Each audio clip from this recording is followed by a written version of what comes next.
Welcome to the deep dive. Today we are taking a difficult but really necessary journey into the architecture of modern exploitation. We're going to track a single dangerous idea, the blueprint for psychological warfare used by individual predators, and then see how that exact same blueprint gets amplified and deployed globally by these terrifying online extremist networks. That's right. Our mission here is to really connect those dots for you. We're synthesizing sources that run the gamut. From clinical psychology defining the most destructive personality types, all the way through FBI and DOJ deep dives on digital cults, to the very specific technical defenses you need. The goal is simple: to arm you with the insight to recognize these threats at every level, from a one-on-one interaction to something hiding in plain sight online. Okay, so let's start at the foundation with the individual mind. Before we get into massive digital cults, we have to grasp the core engine of this kind of exploitation, the malignant narcissist. This is really where the darkness begins. The sources, they define this profile as being much more than just self-centered. They tend toward sadism, they exhibit paranoia, and often have these really strong antisocial personality traits. And, critically, they suffer from a deep, chronic persecution complex. They constantly believe they are the victim, no matter how much harm they're inflicting. So it's not just a flaw, it's an actual desire for destruction. Precisely. Unlike, a standard narcissist who just wants admiration, the malignant narcissist is unremorseful, they can't emotionally regulate, and they actively seek the destruction or subjugation of other people. Their own emotional stability actually depends on creating chaos outside of themselves. And their fuel is that constant, desperate need for what they call narcissistic supply, the validation that props up this profoundly fragile, false self-image. Exactly. And the supply isn't always praise, it's control. They're absolute masters at engineering scenarios to provoke displeasure or conflict or confusion, just to make sure they always look like the slighted party. They use their closest relationships, especially romantic ones, as a kind of stage to repeatedly reenact their unresolved childhood trauma. They emotionally bully their targeted prey into accepting and playing these dysfunctional roles in their own endless internal drama. I find that just terrifying. The relationship is just a manipulative vehicle for their own unhealed wounds. So to conquer their victim, they have to conquer their mind first. What are the specific tactics they use to groom and dismantle a person's sense of reality? We see three major phases of this mental conquest, really, all designed to get them full supply and total control. The first one is co-signing and supply. The victim, often without even knowing it, is compelled to validate the narcissist's bad behavior. They make excuses for them, they try to fix them, or they just accept this shifting reality to avoid a fight. Every single time the victim accepts the narcissist's version of events, that supply just flows stronger. And the victim is spending an excessive amount of time and energy trying to stabilize this impossible situation. Right. Just trying to please them or reason with them. That feels like the perfect setup for the second, more insidious tactic. It is. The second is the use of neuro-linguistic programming, or NLP. And this isn't just fluffy suggestion. It's a sophisticated method of manipulating cognitive processes through language and suggestion. They create what the sources call a parallel reality. How does that actually work in this context? Well, the narcissist uses subtle language, carefully chosen gestures, and just consistent repetition to bypass the victim's critical filters. They anchor emotional states. So, for example, they might link criticism to love or confusion to a feeling of safety. So the victim ends up experiencing the relationship through this fog of manufactured meaning, while the narcissist operates with crystal clarity in their own reality. It gives them a massive cognitive advantage. The victim is always trying to solve a problem that the narcissist deliberately created and controls. That sounds completely exhausting and disorienting. And I'm guessing once the victim starts to see through the fog or tries to leave, the final phase kicks in, making sure the narcissist still gets supply from the exit. That's the smear campaign. This is the narcissist double-dipping for supply. They're lying directly to the victim to keep them off balance, while at the same time spreading this venomous gossip about the victim to friends, family, online communities. They are actively warping the victim's entire external reality, making sure they're isolated and perceived as unstable, which honestly, after all that sustained abuse, the victim often appears to be. Okay, so let's take that incredibly refined, intimate psychological blueprint and now watch it get deployed at a global digital scale. We're moving to the network known as Group 764. And this is an online violent extremist network that the FBI and DOJ have publicly identified as a truly serious threat. Yeah, and what stands out here is that 764 isn't primarily focused on, say, financial fraud or just political influence, though those elements are there. The primary objective, and this comes directly from the sources, is the explicit cause of psychological harm and the destabilization of society through organized violence. And the origins are just disturbing. It was founded by a teenager in Texas, but the ideology is clearly borrowed from much older, darker systems. Absolutely. The group was started by a 15-year-old named Bradley Chance Cadenhead, known online as Felix or Brad764. Yeah. The sources noted he was described as nonverbal and had previously faced terroristic threat charges in school for saying things like he wanted to carve pentagrams. But they didn't invent this ideology. They modeled it heavily on an extremist network called the Order of Nine Angles, or O9A. And O9A is a frightening synthesis, correct? It is. It's this nexus where Satanism, neo-Nazism, and occultism all merge. The core ideology is one of absolute nihilism.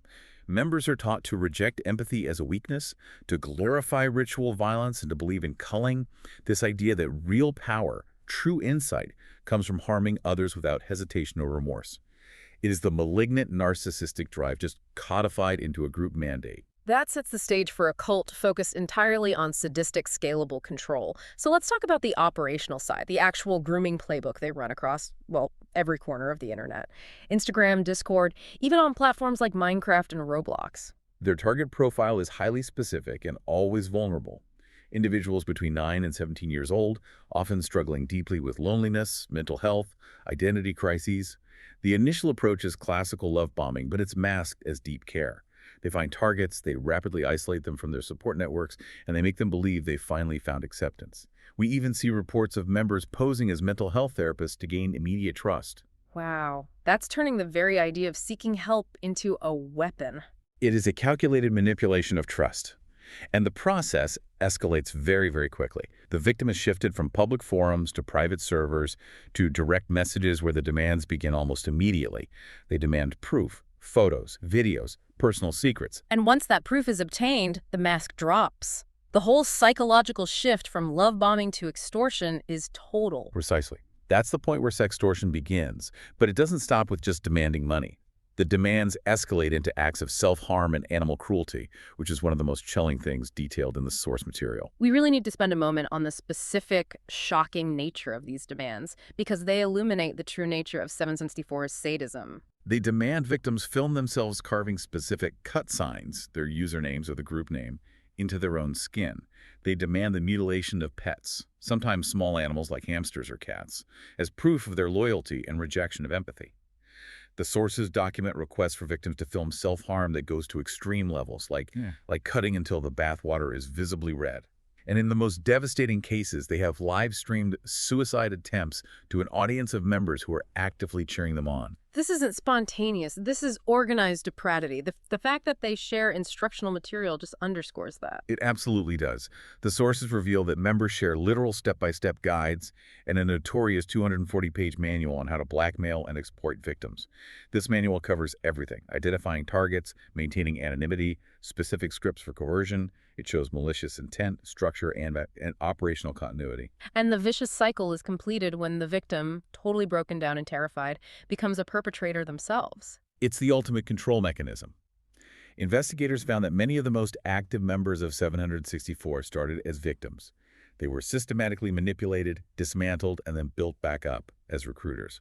They stay because the fear of exposure is overwhelming, or they mistake the group's acceptance of their darkest deeds for genuine belonging. This operation exists wherever vulnerable people are, including platforms with massive numbers of young users. The scale in the gaming ecosystem is a huge problem. Oh, absolutely. Consider Roblox. It has 75 million daily active users. The scale of the threat is immense, and the platforms themselves are struggling to manage it. The sources highlighted this scandal where Roblox reportedly issued a cease and desist to a popular YouTuber, Schlep, who was exposing predators on their platform. They claimed to be removing vigilantes. And this happened while the company was facing a significant drop in market capitalization. So it sounds like they were more worried about the optics of vigilante justice than the widespread grooming. That's the takeaway. Meanwhile, sources documented in-game content on Roblox itself that included simulators for the assassination of political figures like Charlie Kirk and in-game chats explicitly referencing 764, grooming tactics, and sexual fantasies. They're operating right out in the open because they rely on the platform's inability or maybe unwillingness to police itself completely. The threat is so sophisticated and digitally pervasive. That takes us to the third part of our deep dive: the necessary digital defense and countermeasures. If the threat is coming from anywhere, often through the devices we use every day, where do we even start with protection? We have to start with data awareness. The reality is that the bad actors already have a massive head start because our personal data is constantly leaking. We see the AT&T breach affecting over 70 million people and a National Public Data, or NPD, breach exposing 2.8 billion records. That includes SSNs, phone numbers, full names, all sold and used for targeted exploitation. You have to assume your PII, your personally identifiable information, is already compromised. And if we try to use standard privacy tools, even those can turn out to be compromised. I want to revisit the danger of trusting VPNs blindly. You need extreme vigilance.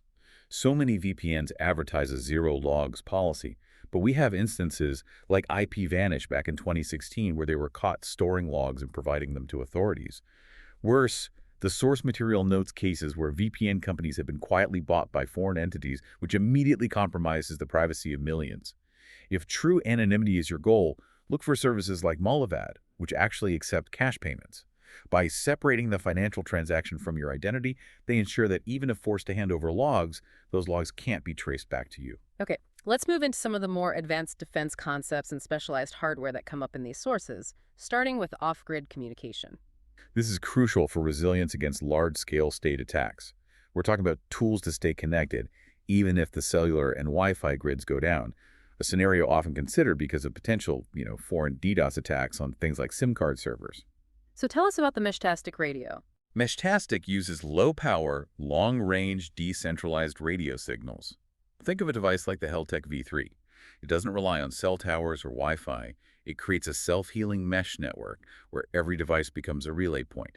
It's like having a secure, private communication network that operates completely independent of the grid. Okay, that shifts us from communication to surveillance detection. We have to assume our phones are being tracked. What tools are there to detect sophisticated location tracking?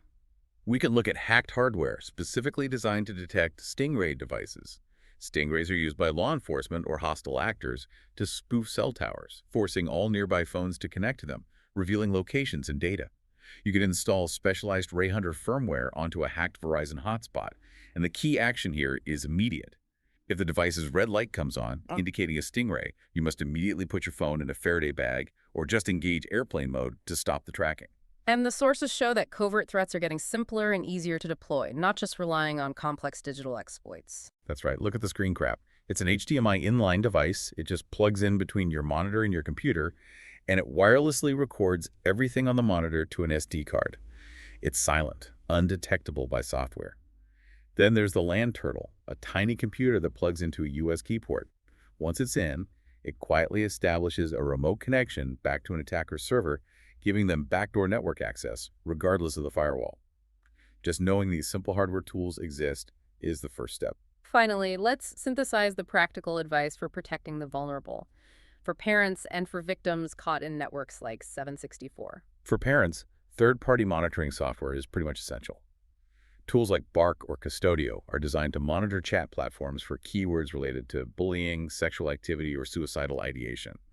And this isn't just about surveillance. It's about establishing trust while maintaining awareness of threats your child might not tell you about. And for the victim of extortion, the worst thing they can do is comply with the demands, right? Absolutely. Do not negotiate. Do not comply. Coercion relies entirely on secrecy and the victim's fear of exposure. The immediate response is documentation. Take screenshots, record timestamps, contact authorities immediately. And the one piece of technical advice here is critical. Do not try to wipe or delete the evidence. Law enforcement uses specialized tools like Faraday bags to preserve digital evidence from remote wiping attempts, ensuring it all remains intact for prosecution. So we've traced this line from the individual pathology of the malignant narcissist, that need for control and destruction, all the way to the terrifying scaled digital execution by networks like Group 764. And finally, to the crucial technical and psychological countermeasures required to survive this landscape. The overarching lesson is that exploitation, whether it's in a personal relationship or a global cult, operates on a consistent blueprint: It demands the breaking of boundaries, it manufactures a false connection through love bombing, and it enforces silence and compliance through extreme secrecy and the threat of exposure. We have seen how effectively these online networks weaponize trust, using concepts like wellness and mental health support, setting up fake forums, or posing as therapists specifically to identify and target vulnerable people.